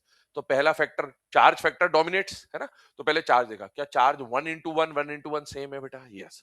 चलो चार्ज सेम हो गया, क्या एनर्जी रेडियस पे भी डिपेंड करता है? यस। मुझे बताओ दोनों में से ये तो कॉमन है, ये और ये दोनों में से इसका साइज ज्यादा, साइज ज्यादा तो एनर्जी कम, मतलब इसकी लैटिस एनर्जी ज्यादा उसकी लैटिस एनर्जी कम। क्या जो ऑर्डर लैटिस का आएगा वही हाइड्रेशन का भी आएगा? ये फैक्टर तो सेम ही है। अब मुझे बताओ लैटिस और हाइड्रेशन का ऑर्डर तो मुझे पता चल गया, और क्या सॉल्युबिलिटी जो है, सॉल्युबिलिटी जो है वो लैटिस और हाइड्रेशन दोनों पे डिपेंड करता है? यस। अब मुझे बताओ लैटिस एनर्जी और सॉल्युबिलिटी डायरेक्टली या इनवर्सली? इनवर्स। और हाइड्रेशन और सॉल्युबिलिटी डायरेक्टली। कहानी देखते चलिए, समझते चलिए पिक्चर को। लैटिस एनर्जी और सॉल्युबिलिटी इनवर्स होते हैं, मतलब जो ऑर्डर लैटिस का है सॉल्युबिलिटी का ऑर्डर उसका ठीक उल्टा आएगा, इनवर्स। और जो ऑर्डर हाइड्रेशन का है सॉल्युबिलिटी का ऑर्डर वही आएगा, क्योंकि डायरेक्टली। तो एक के हिसाब से तो आपको दिख रहा है कि NaF और NaCl में से NaCl ज्यादा सॉल्युबल, और दूसरे के हिसाब से आपको दिख रहा है NaF और NaCl में से NaF ज्यादा सॉल्युबल। ये तो कहानी पिक्चर ही उल्टी हो गई। एक बोल रहा है क्योंकि वैल्यू नहीं है, ये सब तामझाम इसलिए समझना पड़ रहा है, क्योंकि वैल्यू वैल्यू होती तो खटाखट सॉल्व हो जाता। अब वैल्यू नहीं है तो या तो मैं लैटिस से सॉल्व करूं या मैं हाइड्रेशन, क्योंकि दोनों ही फैक्टर तो दोनों ही है एक्चुअल में, तो दोनों से सॉल्व होना चाहिए। अगर दोनों से सॉल्व करने पर आंसर एक जैसा आता तो मेरा आंसर मिल जाता मुझे। लेकिन अब प्रॉब्लम क्या हो रही है कि अगर मैं लैटिस और हाइड्रेशन दोनों से सॉल्व करने जाऊंगा साइमल्टेनियसली एक साथ, तो एक बोलेगा ऑर्डर बढ़ रहा है, दूसरा बोलेगा ऑर्डर घट रहा है, और ये हमेशा यही होगा। क्यों होगा? क्योंकि इसका और इसका ऑर्डर सेम आएगा, और एक सॉल्युबिलिटी के इनवर्स है, एक सॉल्युबिलिटी के डायरेक्ट है, तो आंसर सॉल्युबिलिटी वाला आपको रिवर्स ही मिलेगा। इसमें बढ़ेगा तो इसमें कम होगा, इसमें कम होगा तो इसमें बढ़ेगा, डेफिनेट है, फिक्स है। इसको बोलते हैं आप आंसर तक नहीं पहुंच पाओगे, डेडलॉक हो गया बेटा। डेडलॉक होने का मतलब है आप ऐसी जगह पे जाके फंस गए, दो कार ऐसी जगह पे फंस गई, उसके बाद ना वो इधर जा सकती है ना इधर, कुआं इधर खाई, इधर इधर सब जगह बस फंस गए बीच में, है ना, कुछ नहीं हो सकता। ये ऐसी कंडीशन। अब अगर ऐसी कुछ कंडीशन आ गई तो अब अपन क्या करें? तो अपन दोनों फैक्टर को एक साथ नहीं लगा सकते। तो हम क्या करेंगे? हमें तो वैल्यू दिया नहीं, तो हमें तो अल्टीमेटली जुगाड़ यूज करना। हमने कॉन्सेप्ट देख लिया, कॉन्सेप्ट से तो आंसर तक ही नहीं पहुंच रहे, इसीलिए तो हमने हिंदुस्तान में अवतार लिया कि कॉन्सेप्ट नहीं लगे तो क्या लगाएंगे? जुगाड़। अब जुगाड़ क्या है कि अगर मुझे आंसर तक पहुंचना है तो मैं दोनों को एक साथ इस्तेमाल नहीं करूंगा। या तो मैं क्वेश्चन को लैटिस से सॉल्व कर दूं तो मुझे कुछ तो मिले आंसर कम से कम, और या फिर मैं हाइड्रेशन से सॉल्व कर दूं ताकि मैं कम से कम एक आंसर तक पहुंच पाऊं। तो अब हमारे सामने दो केस बनेंगे कि कब सॉल्युबिलिटी के क्वेश्चन को हमें लैटिस वाले केसेस से सॉल्व करना है और कब सॉल्युबिलिटी के क्वेश्चन को हमें हाइड्रेशन वाले केसेस से सॉल्व करना है। अब मैं कभी लैटिस लगाऊंगा, कभी हाइड्रेशन लगाऊंगा। कब लैटिस लगेगा, कब हाइड्रेशन लगेगा, वो आपको बताया जाएगा। लेकिन अब आप खुद बताइए, ये जो हम करने वाले हैं, कभी ये कभी वो, ये कॉन्सेप्ट है या जुगाड़ है? जुगाड़। क्योंकि हम कॉन्सेप्ट से चलेंगे तो आंसर तक नहीं पहुंच पाएंगे, तो हम जुगाड़ लगाएंगे। अब जब जुगाड़ लगाएंगे तो फिर क्या आएंगे? एक्सेप्शन।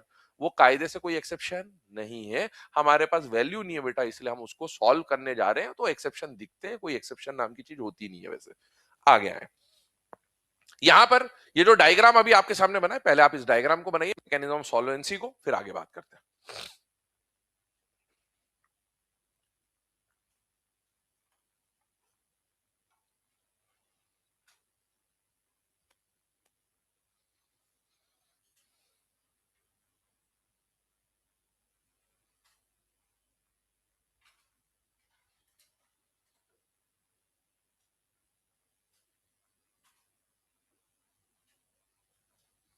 आज ही बनाना है ये डायग्राम, है ना?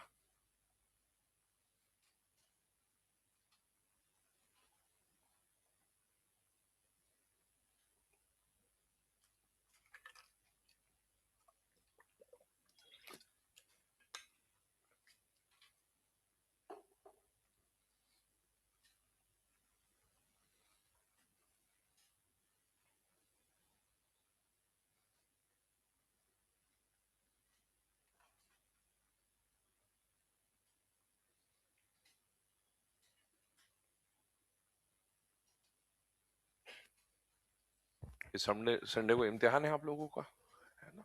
दोनों चैप्टर आएंगे पूरे पूरे, ठीक है?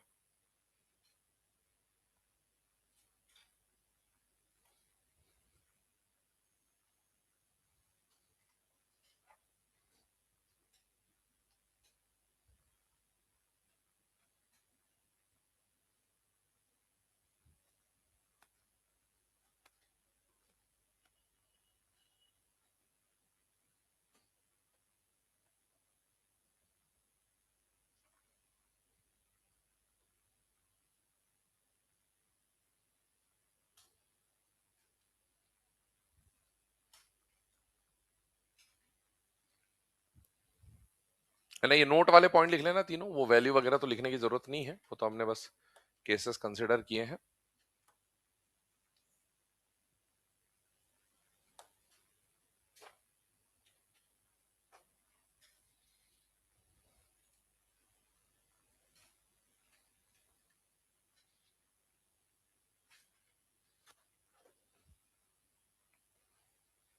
चले, है ना? अभी जो मैकेनिज्म ऑफ सॉल्वेंसी के बारे में हम लोगों ने बात करी बेटा, तो यहां पर मैंने आपको एक कंडीशन बता दी कि भाई लैटिस और हाइड्रेशन में से अगर हमको वैल्यू दे दे तो वैल्यू देखकर सॉल्व करना हमारे लिए, है ना, अत्यंत आसान है। कि भाई लैटिस अगर ज्यादा होगा तो इनसॉल्युबल, हाइड्रेशन अगर ज्यादा होगा तो सॉल्युबल। लेकिन हमको क्या वैल्यू नहीं देगा, वैल्यू नहीं देगा तो हमको जुगाड़ लगाना पड़ेगा। या तो हम हाइड्रेशन से सॉल्व करें या हम लैटिस से सॉल्व करें। वैसे तो कायदे से दोनों से सॉल्व होता है, लेकिन अगर हम दोनों से एक साथ सॉल्व करने गए तो हम आंसर तक नहीं पहुंचेंगे, डेडलॉक हो जाएगा। और इसीलिए हमें या तो हाइड्रेशन से सॉल्व करना पड़ेगा या लैटिस से सॉल्व करना पड़ेगा। ये बात मैंने आपको बताई। अच्छा, एक पॉइंट और जो मैंने बीच में डिस्कस किया है ना, अब आप अगली मैकेनिज्म ऑफ सॉल्वेंसी इसको समझने के बाद नेक्स्ट आप एक हेडिंग डालिए और हेडिंग डालिएगा सॉल्युबिलिटी। पढ़ हम इनडायरेक्टली सॉल्युबिलिटी ही रहे शुरू से, लेकिन अब उसको हम लिखना स्टार्ट करते हैं। हेडिंग डालिएगा सॉल्युबिलिटी, ब्रैकेट में लिखिएगा like dissolves like, like dissolves like. और लाइक डिसॉल्व्स लाइक में आपको मैंने ऑलरेडी कंडीशंस बताई है। हमारे पास अलग अलग तरह के सॉल्यूट होंगे, अलग अलग तरह के सॉल्वेंट होंगे। इधर देखिएगा लाइक डिसॉल्व लाइक का मैंने आपको एक सिनेरियो अभी थोड़ी देर पहले समझाया था कि मेरा सॉल्यूट जो है वो तीन तरह का हो सकता है, more polar, less polar, non polar. और जैसा सॉल्यूट होगा वैसे ही क्या चाहिए होगा, सॉल्वेंट। मोर पोलर सॉल्यूट के लिए more polar solvent, less polar solute के लिए less polar solvent, non polar solute के लिए नॉन पोलर सॉल्वेंट। बेटा ये मोर पोलर मैंने किसको बोला था, आयनिक कंपाउंड को। और ये लेस पोलर और नॉन पोलर कौन थे, कोवलेंट। आयनिक कंपाउंड के लिए सबसे ज्यादा पोलर सॉल्वेंट चाहिए।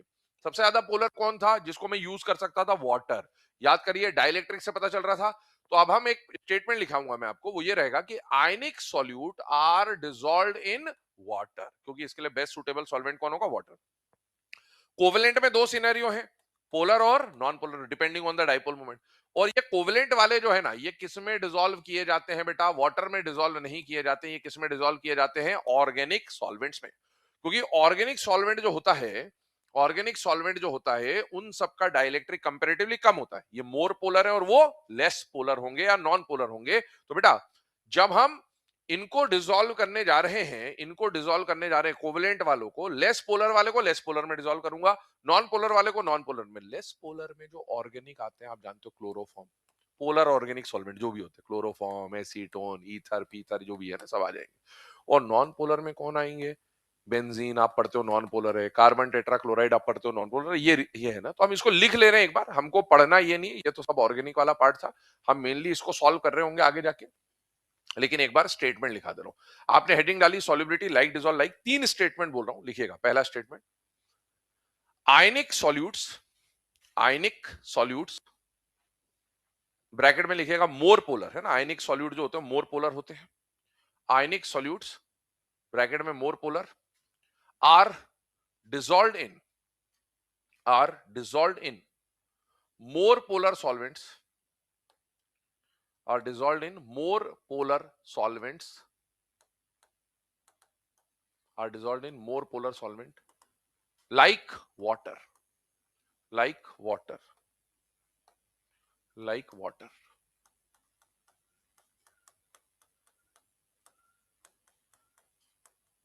ठीक है, सेकेंड स्टेटमेंट लिखें, सेकेंड स्टेटमेंट लिखें,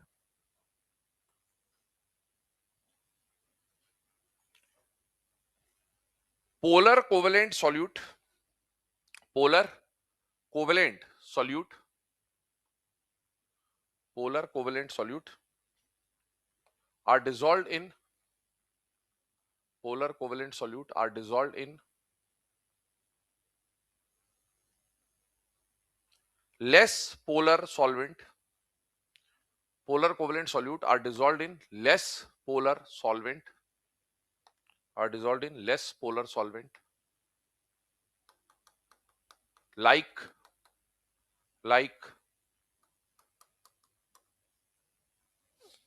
chloroform acetone, like chloroform acetone etc।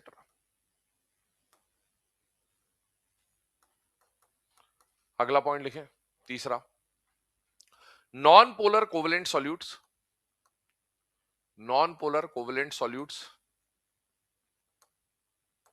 are dissolved in, non-polar covalent solutes are dissolved in non-polar solvents, are dissolved in non-polar solvents like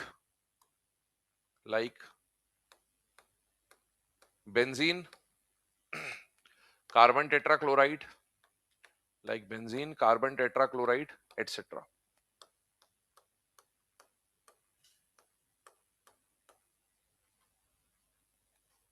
ठीक है, तो ये मैंने आपको बता दिया कि भी जैसा सॉल्यूट होगा बेटा वैसे ही हमको क्या यूज करना पड़ेगा, सॉल्वेंट। जैसा सॉल्यूट वैसा सॉल्वेंट। बट कोवेलेंट सॉल्यूट चाहे लेस पोलर हो नॉन पोलर हो, इनके लिए आपको क्या यूज करना है बेटा, organic solvent like chloroform, acetone, benzene, ether weather जो भी है। बट हमें अब मेनली हम जो पढ़ रहे हैं इनऑर्गेनिक के अंदर, वो किसके बारे में पढ़ रहे हैं बेटा, आयनिक कंपाउंड वाला पार्ट चल रहा है। तो आयनिक कंपाउंड के लिए बेस्ट सुटेबल सॉल्वेंट कौन है, वाटर। तो अब हम जो भी पढ़ने वाले हैं, ये लैटिस, हाइड्रेशन वगैरह वगैरह जो भी है, ये सब हम किसके रिस्पेक्ट में बात करेंगे, किसी आयनिक कंपाउंड को हम किस में डिसॉल्व कर रहे होंगे, वाटर में। और जब आप उसको वाटर में डिसॉल्व करने जाओगे तो ये पूरा कॉन्सेप्ट जो है, ये मैकेनिज्म ऑफ सॉल्वेंसी का आएगा। अब इसमें क्वेश्चन क्या बनेगा, मान लो लेटिस और हाइड्रेशन का आपको वैल्यू दे देता है, तो वैल्यू देगा तो आपके लिए सॉल्व करना क्या हो जाएगा, आसान। एक क्वेश्चन में आपको लिखा दे रहा हूं, पहले वैल्यू वाला लिखिएगा। For two compounds A B and X Y, for two compounds A B and X Y, the values of, for two compounds A B and X Y, the values of lattice energy, the values of lattice energy and hydration energy, the value of lattice energy and hydration energies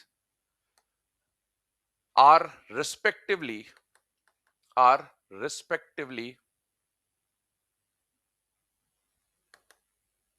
are respectively, value बोल रहा हूं, या ऐसा काम करो table के form में आप लिख लो।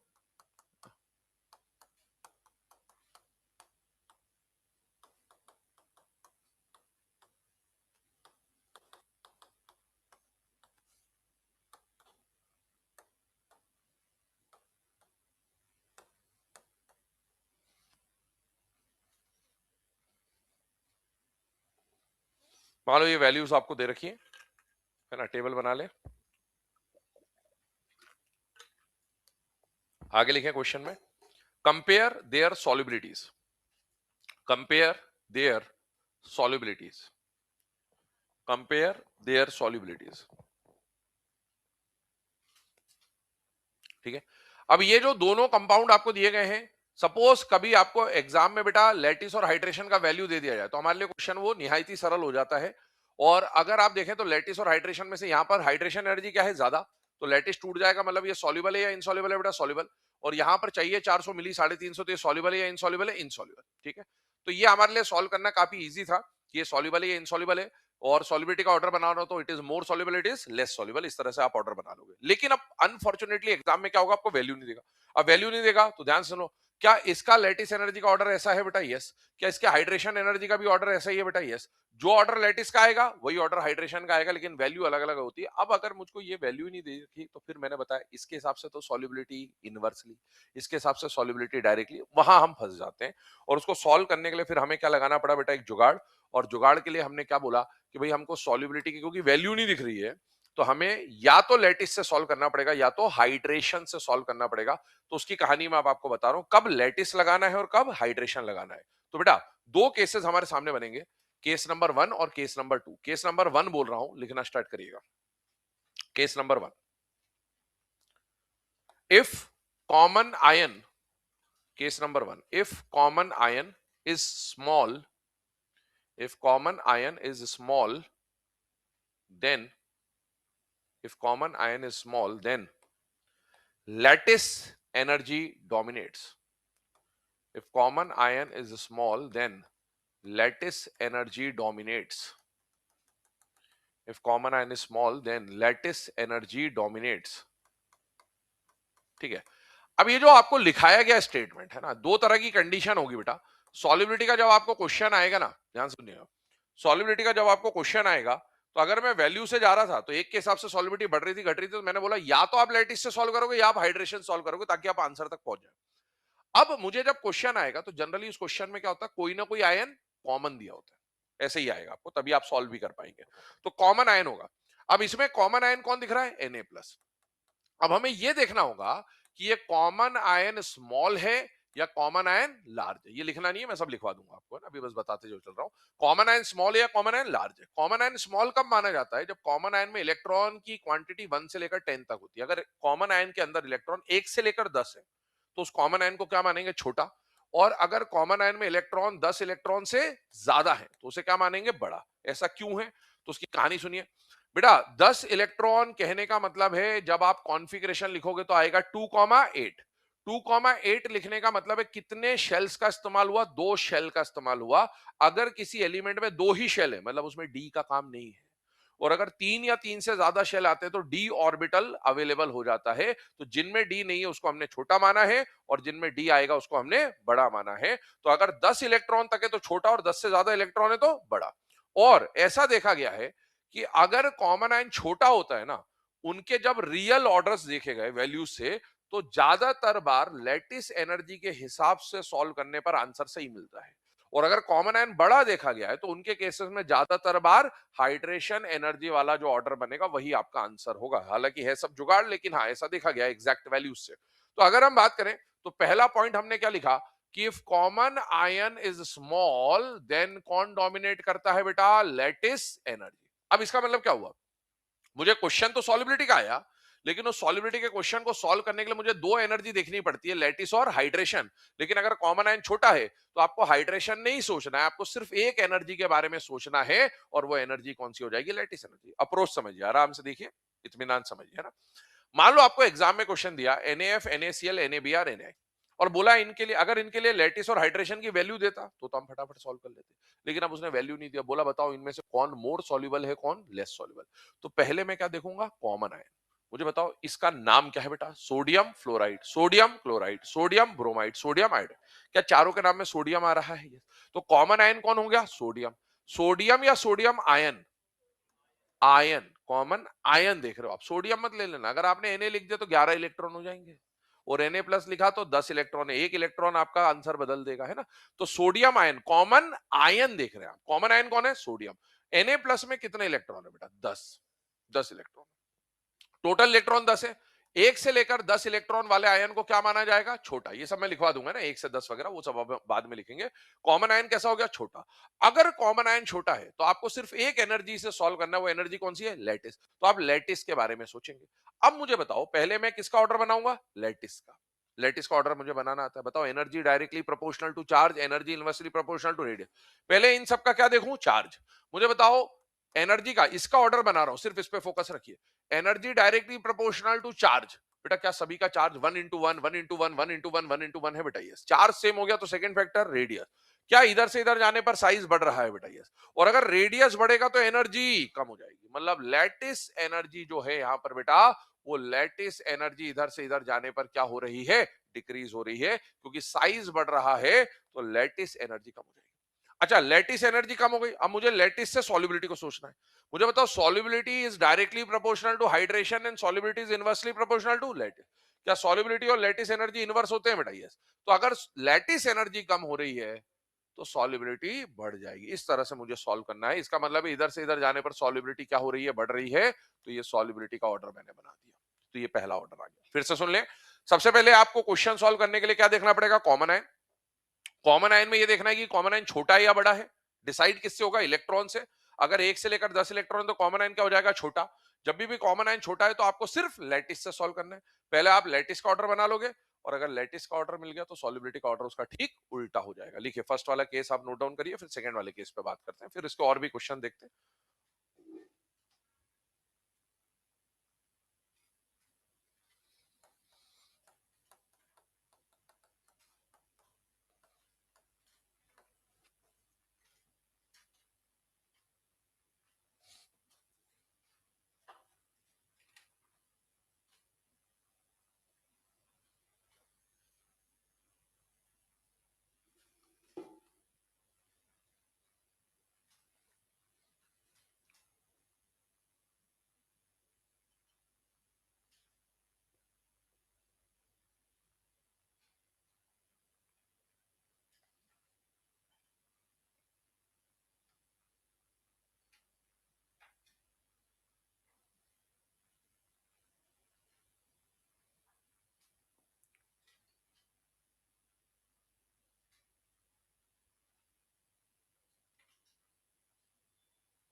चलिए ना, केस 1 के बाद आते हैं केस नंबर 2 पे। स्टेटमेंट बोल रहा हूं, लिखिएगा।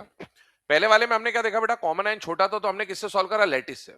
अब अगर कॉमन आयन बड़ा होगा तो लैटिस के बजाय किससे सॉल्व करेंगे, हाइड्रेशन से ना। तो सेकंड स्टेटमेंट लिखिएगा, if common ion is large, if common ion is large then hydration energy dominates. If common ion is large, then hydration energy dominates. If common ion is large, then hydration energy dominates. ठीक है। अब देखो ये जो common ion large है, तो हमने बोला हाइड्रेशन एनर्जी डोमिनेट करेगा, इसकी कहानी को समझते हैं।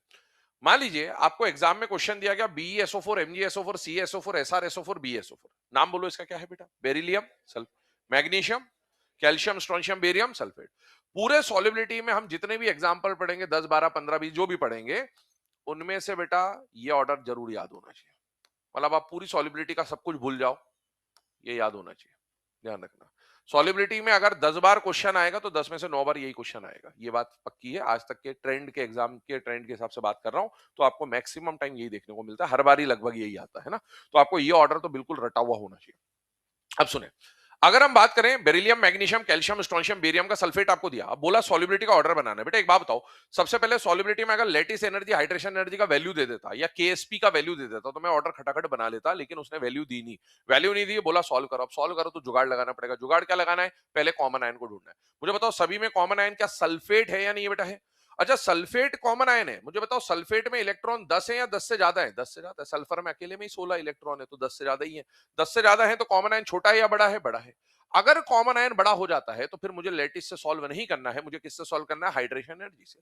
अब हाइड्रेशन एनर्जी से सॉल्व करने का मतलब है मुझे हाइड्रेशन एनर्जी का ऑर्डर बना लेना है, सबसे पहली चीज। बेटा एक बात बताओ, कोई सी भी एनर्जी हो, चाहे लेटिस हो चाहे हाइड्रेशन हो, क्या energy is directly proportional to charge and inversely proportional to radius? बेटा यस। तो पहले मैं इनका चार्ज निकालूंगा, +2 -2 +2 -2 +2 -2 +2 -2 +2 -2। चार्ज सभी का क्या हो गया? सेम।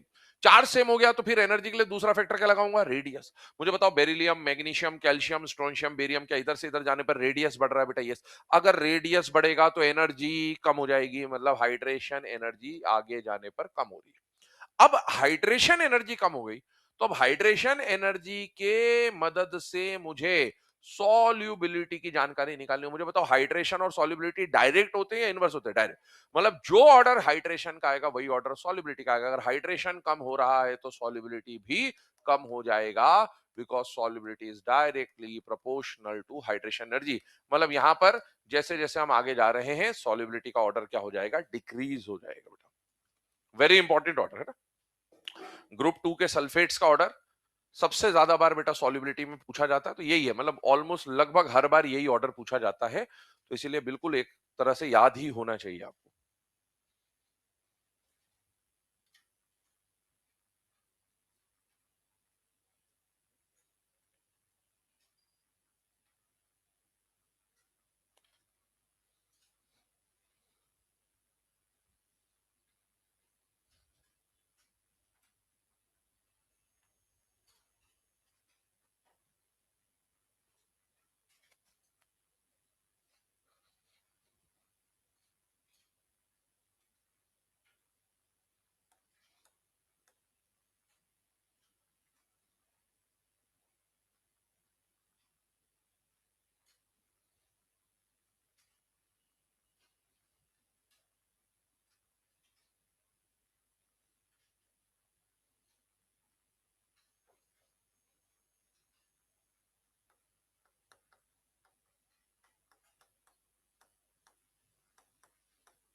चलिए ना, ये लिखने के बाद बेटा आगे बात करें, तो अब यहां पर नोट बनाइएगा। नोट में कुछ पॉइंट बोल रहा हूं, पहले वो लिखिए फिर उसको डिस्कस करते हैं।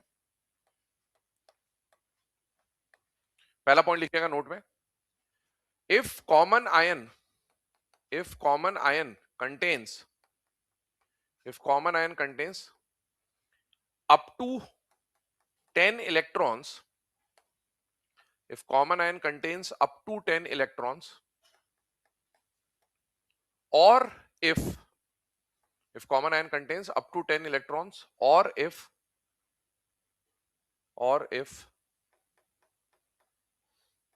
common ion is or if common ion is group 2 cation, or if common ion is group 2 cation, then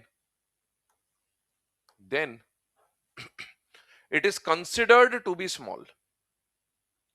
then it is considered to be small.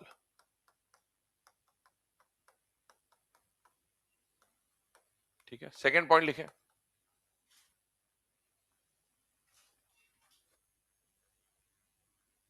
Second point लिखें इसके बाद. If common ion is small, if common ion is small, then if common ion is small, then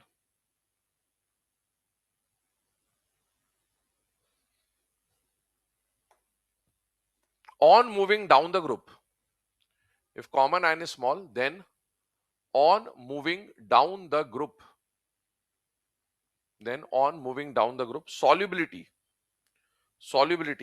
increases. If common ion is small, then on moving down the group, solubility increases. अगला point लिखें. If common ion is large, if common ion is large, then on moving down the group, if common ion is large, then on moving down the group, solubility decreases. On moving down the group, solubility decreases. ठीक है. अभी जो point हम लोगों ने लिखे, इन point का meaning क्या है उसको डिस्कस करते हैं. सबसे पहला वाला जो पॉइंट है उसको देखें अगर आप, तो मैंने आपको बोला अगर कॉमन आयन में अप टू 10 इलेक्ट्रॉन है तो कॉमन आयन को क्या माना जाएगा? छोटा. नॉर्मली तो ये जो 10 इलेक्ट्रॉन वाली कहानी है ना कि कॉमन आयन में अगर 1 से लेकर 10 इलेक्ट्रॉन है तो उस कॉमन आयन को क्या माना जाएगा? छोटा. और अगर 10 से ज्यादा इलेक्ट्रॉन है तो उसे क्या माना जाएगा? बड़ा. है ना, ये लार्ज हो जाएगा. लेकिन इसमें एक और कंडीशन है कि अगर आपका कॉमन 2 का केटायन आ जाए, कौन आ जाए बेटा? ग्रुप 2 का केटायन, तो उसको भी क्या माना जाता है? स्मॉल. ग्रुप 2 का केटायन कहने का मतलब हर जगह बेरिलियम कॉमन हो, हर जगह मैग्नीशियम कॉमन हो, हर जगह कैल्शियम, स्ट्रोंशियम या बेरियम कॉमन हो, तो आप उसको क्या मानोगे? छोटा. जैसे अगर मैंने बोला कॉमन आयन मैंने लिया, एक क्वेश्चन लिख दूं आपके सामने, मान लो CaF2, CaCl2, CaBr2, Ci2, तो इन सब में कॉमन आयन कौन है बेटा? कैल्शियम. कैल्शियम आयन क्या होता है? Ca2+. Ca2+ में इलेक्ट्रॉन कितने? 18. अगर मैं इलेक्ट्रॉन से जाऊंगा तो ये मुझे क्या दिख रहा है? बड़ा. लेकिन बेटा क्या कॉमन आयन ग्रुप 2 का है? यस. अगर ग्रुप 2 का कोई कॉमन आयन तो irrespective of the electron group 2 के आयन को क्या मानना है? छोटा. हालांकि ये क्वेश्चन आते नहीं आपके लेवल पे, पर ठीक है, पता होना चाहिए कि ऐसा भी होता है. ऐसा क्यों है उसका कारण बताता हूं. याद करो पीरियोडिक टेबल में हमने एक साइज का ऑर्डर पढ़ा था, जिगजैग जिगजैग उल्टा एन. बेटा जब हमने जिगजैग जिगजैग उल्टा एन पढ़ा था तो उसके अंदर जो पूरा ग्रुप 2 था ना, उससे बड़ा कौन था? पोटेशियम. मतलब beryllium, magnesium, calcium, strontium, barium, इन सबसे बड़ा कौन था? पोटेशियम. मतलब इन सबका साइज पोटेशियम से छोटा है. और उस पे भी इनके ऊपर कितना चार्ज आ जा रहा है? 2+. 2+ का आने का मतलब है साइज बहुत ज्यादा डिक्रीज हो जाएगा. तो देखने में तो इलेक्ट्रॉन बहुत ज्यादा है, लेकिन कायदे से जब ओरिजिनली इनका साइज देखा जाता है तो वो साइज ज्यादा बड़ा नहीं मिलता. इसीलिए ग्रुप 2 के कॉमन आयन को भी क्या माना जाता है? छोटा माना जाता है. क्या यहाँ ग्रुप 2 का कॉमन आयन है या नहीं है? नहीं है. यहाँ सल्फेट कॉमन आयन है. कॉमन ग्रुप 2 होना चाहिए. यहाँ बेरिलियम, मैग्नीशियम, ये ग्रुप 2 का कॉमन नहीं है. ये बेरिलियम अलग है, मैग्नीशियम अलग है ना. तो ध्यान रखना कॉमन कौन हो? ग्रुप 2. ग्रुप 2 मतलब सारे में ही बेरिलियम दिख जाए, सारे में ही बेरियम दिख जाए, सारे में ही कैल्शियम दिख जाए, तो ग्रुप 2 का कॉमन है, उसको भी क्या माना जाता है? छोटा. खैर, ग्रुप 2 वाली बात ज्यादा यूज में आएगी नहीं आपको, बट ठीक है, फिर भी एक बार बता दिया. अब आगे कंडीशन सुनिए. दूसरी कंडीशन क्या कि मान लो अब मुझे सॉल्युबिलिटी का क्वेश्चन आ गया सॉल्व करने के लिए. तो हमने पहले देखा कि सॉल्युबिलिटी में दो केस हैं कि कॉमन आयन छोटा है या कॉमन आयन बड़ा है ना. आपको ये देखना पड़ेगा.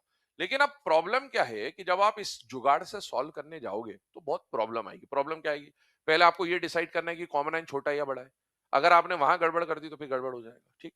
दूसरी बात, अगर कॉमन आयन छोटा है तो फिर आपको याद आना चाहिए कि मुझे लेटिस लगाना है कि हाइड्रेशन लगाना है. वहां कुछ गड़बड़ करी तो गड़बड़ हो जाएगा. मान लो आपने कॉमन आयन छोटा है, आपको समझ आ गया लेटिस लगाना है. लेटिस लगाना है तो लेटिस में आपको याद आना चाहिए कि लेटिस एनर्जी चार्ज और रेडियस पे कैसे डिपेंड करता है, डायरेक्टली और इनवर्सली. फिर आप लेटिस का ऑर्डर बनाओगे. लेटिस का ऑर्डर बनाओगे फिर आपको याद करना पड़ेगा कि सॉल्युबिलिटी और लेटिस कैसे होते हैं? इनवर्सली. तब जाके आप किस पे पहुंचोगे? सॉल्युबिलिटी. इस तरह से आप आंसर पहुंचोगे. मतलब it will take time, time taking process है. तो अपने पास एग्जाम में इसको सॉल्व करने का एक और शॉर्टकट मेथड है जिससे हम सॉल्व कर सकते हैं, वो भी समझ लेते हैं. उसमें क्या होगा? उसमें सिर्फ इतना देखना है कि कॉमन आयन छोटा है या कॉमन आयन बड़ा है. बस यहीं से करेंगे. अब देखो पॉइंट नंबर 2 क्या लिखा है हमने. पॉइंट नंबर 2 लिखा है if common ion is small. Then on moving down the group solubility increases. ध्यान से देखिएगा, कॉमन आयन छोटा है तो क्या सॉल्युबिलिटी बढ़ रही है या कम हो रही है? बढ़ रही है, लेकिन कब बढ़ेगी? डाउन द ग्रुप जाने पर। ध्यान सुनना, कॉमन आयन कौन है इनमें? सोडियम। कॉमन आयन कौन है? सोडियम। कॉमन आयन कौन है? सोडियम। कॉमन आयन कौन है? सोडियम। कॉमन जो है उसको भूल जाओ, तो वो तो कॉमन है।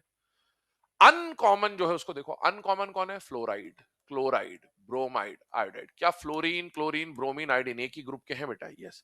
अगर कॉमन आयन छोटा है और अगर आप fluorine, chlorine, bromine, iodine down the group जा रहे हो, तो क्या डाउन द ग्रुप जाने पर सॉल्युबिलिटी बढ़ती हुई दिख रही है या कम होती हुई दिख रही है? बढ़ती हुई। तो जनरली आपको ऐसे ही क्वेश्चन आता है कि एक आयन कॉमन होता है और बाकी जो मेंबर्स होते हैं वो ग्रुप के होते हैं।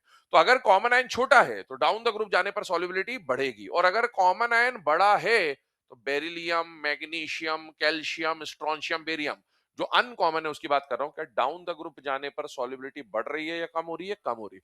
तो हम लोग क्या करेंगे, सिर्फ छोटे कॉमन आयन को देख लेंगे।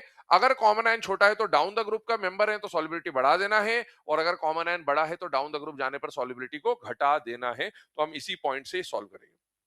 कुछ क्वेश्चन आपके सामने, आप ट्राई करिए। कॉमन आयन ढूंढिए। कॉमन आयन को ढूंढकर ये पहचानिए कि कॉमन आयन स्मॉल है या लार्ज है, उसके बेसिस पे सॉल्व करना।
चलिए ना, फर्स्ट वाले केस की अगर बात करें तो बेटा फर्स्ट वाले केस में देखिए, caesium fluoride, caesium chloride, caesium bromide, caesium iodide. तो बेटा यहां पर कॉमन आयन कौन आ रहा है? सीजियम। अब सीजियम आयन मुझे पता होना चाहिए कि क्या होता है। सीजियम आयन होता है सीएस प्लस, और सीएस प्लस में इलेक्ट्रॉन 10 से ज्यादा है। 10 से ज्यादा है तो कॉमन आयन कैसा हो गया? लार्ज। पहले कॉमन आयन लिख लेते हैं फिर ऑर्डर बनाते हैं। इन सभी में कॉमन आयन कौन दिख रहा है बेटा? आयोडाइड। कॉमन आयन आ गया इलेक्ट्रॉन या 10 से ज्यादा इलेक्ट्रॉन है बेटा? 10 से ज्यादा, तो कॉमन आयन क्या हो गया? लार्ज। अगले वाले पे चलते हैं। इन सब में कॉमन आयन कौन आ रहा है बेटा? हाइड्रोक्साइड। हाइड्रोक्साइड का फॉर्मूला क्या होता है बेटा? OH minus. OH माइनस की बात करें तो स्मॉल है या लार्ज है बेटा? स्मॉल, क्योंकि OH माइनस में टोटल 10 ही इलेक्ट्रॉन है। ऑक्सीजन के 8, हाइड्रोजन का 1 और माइनस का 1, टोटल 10 इलेक्ट्रॉन है। 10 इलेक्ट्रॉन वाला क्या हो जाएगा? स्मॉल। अगले वाले में आए beryllium, magnesium, calcium, strontium, barium का हाइड्रोक्साइड है। अब यहाँ OH2 लिखा हो, 10 लिखा हो, मुझे उससे मतलब नहीं, मुझे हाइड्रोक्साइड आयन से मतलब है।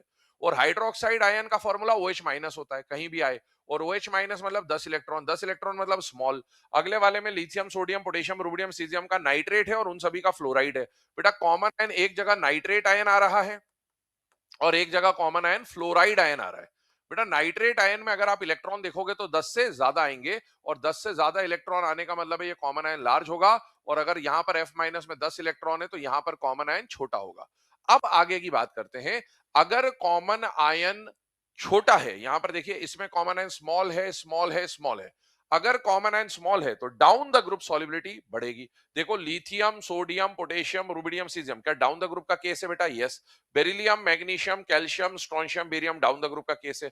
Lithium, sodium, potassium, rubidium, caesium down the group का केस है। Common ion small, down the group जाने पर सॉल्युबिलिटी बढ़ा देनी है। Common ion small, down the group जाने पर सॉल्युबिलिटी बढ़ा देनी है। इसी के अगेंस्ट बाकी तीनों में अगर आप देखो तो कॉमन आयन लार्ज है, लार्ज है और लार्ज है। अगर कॉमन आयन लार्ज है तो बेटा fluorine, chlorine, bromine, iodine down the group. Lithium, sodium, potassium, rubidium, caesium down the group. Lithium, sodium, potassium, rubidium, caesium down the group. Common ion large, down the group जाने पर solubility जो है वो कम होती जाएगी। तो इस तरह से यहां पर सॉल्युबिलिटी का ऑर्डर आ जाएगा बेटा, है ना। अब आगे बढ़ते हैं। मैंने आपको बोला कि ये जो हमने पढ़ा, इसके अंदर हमने जो भी अभी तक पढ़ा वो तो जुगाड़ था कि या तो लैटिस से सॉल्व कर लिया या हाइड्रेशन से सॉल्व कर लिया, लेकिन रियलिटी में तो दोनों पे डिपेंड करता है। तो जुगाड़ के कुछ एक्सेप्शंस आएंगे। उन एक्सेप्शंस में से जो फर्स्ट और सेकंड वाला एक्सेप्शन है थोड़े काम के हैं। ऑलरेडी वैसे मैं आपको हाइड्रोजन बॉन्डिंग में लिखवा चुका हूं इसको, लेकिन फिर भी इसको देख लें एक बार। एक्सेप्शन की अगर हम बात करें तो याद करो, हाइड्रोजन बॉन्डिंग में हमने पढ़ा था सोडियम का जो बाइकार्बोनेट है वो पॉलीमर के फॉर्म में मिलता है, और पोटेशियम का जो बाइकार्बोनेट है वो डाइमर के फॉर्म में मिलता है, और पॉलीमर की सॉल्युबिलिटी कम होगी और डाइमर की सॉल्युबिलिटी ज्यादा। अब इसको पहले अपन जुगाड़ से समझते हैं क्या है। बेटा इसमें कॉमन आयन कौन आ रहा है? कार्बोनेट। दूसरे वाले में कॉमन आयन कौन आ रहा है? बाइकार्बोनेट। ये भी लार्ज है और ये भी लार्ज है। अगर कॉमन आयन लार्ज है तो डाउन द ग्रुप सॉल्युबिलिटी कम होनी चाहिए थी, लेकिन यहां क्या लिखा हुआ है? एक्सेप्शन। यहां पर सॉल्युबिलिटी कम होने के बजाय लगातार लगातार लगातार क्या हो जाएगी? बढ़ जाएगी। यहां पर मैंने LiSCO3 नहीं लिखा है। बाई चांस LiSCO3 आ जाए तो भी यही ऑर्डर फॉलो करना। वो लिखा इसलिए नहीं है क्योंकि वो सॉलिड स्टेट में नहीं मिलता है। ये जितने भी हम सॉल्युबिलिटी पढ़ रहे हैं, सॉल्यूशन में आप अलग अलग कैटेगरी पढ़ते हैं, solid in liquid, liquid in liquid, gas in liquid, इस तरह के अलग अलग तरह के सॉल्युबिलिटी होते हैं। ये सारे सॉल्युबिलिटी एक ही टाइप के हैं, सॉलिड इन लिक्विड। ये पाउडरों को आपने पानी में घोला है, ये सॉलिड नहीं होता। तो सॉलिड इन लिक्विड को लिक्विड इन लिक्विड से कंपेयर नहीं किया जाना चाहिए कायदे से, इसलिए हमने उसको नहीं लिखा है ना। पर बाई चांस आ जाए तो ऑर्डर ये रहेगा। इसका एक्सेप्शन का ऑर्डर ये बना है। अब देखो, इस एक्सेप्शन को याद करने के लिए एक सिंपल सी बात आपको बोल दी जाती है, कार्बोनेट बाइकार्बोनेट नाम से एक जैसे दिखते हैं। कभी भी कार्बोनेट और बाइकार्बोनेट आपको किसके साथ दिख जाए? ग्रुप 1 के साथ। तो वैसे तो कार्बोनेट और बाइकार्बोनेट बड़े आयन है, लेकिन ग्रुप 1 के साथ कार्बोनेट और बाइकार्बोनेट अगर दिख जाए तो आप इसे बड़े के बजाय क्या मान लो? छोटा मान लो। छोटा मानने से क्या फायदा होगा कि अगर ये दोनों इसके साथ छोटे की तरह काम कर रहे हैं तो छोटे होंगे तो डाउन द ग्रुप सॉल्युबिलिटी क्या हो जाएगी? बढ़ जाएगी। इस तरह से याद कर लेंगे। अगला पॉइंट क्या है? देखें तीसरा एक्सेप्शन, ज्यादा काम का नहीं है बट ठीक है, कभी आ जाए तो इसलिए बता दे रहा हूं। अब देखो इसमें कॉमन आयन कौन है बेटा? फ्लोराइड है ना। Beryllium, magnesium, calcium, strontium, barium का फ्लोराइड है। मुझे बताओ फ्लोराइड जो आयन है ये स्मॉल है या लार्ज है? बेटा स्मॉल है। अगर कॉमन आयन छोटा है तो डाउन द ग्रुप सॉल्युबिलिटी बढ़नी चाहिए। इसमें बढ़ती भी है, ध्यान सुनना।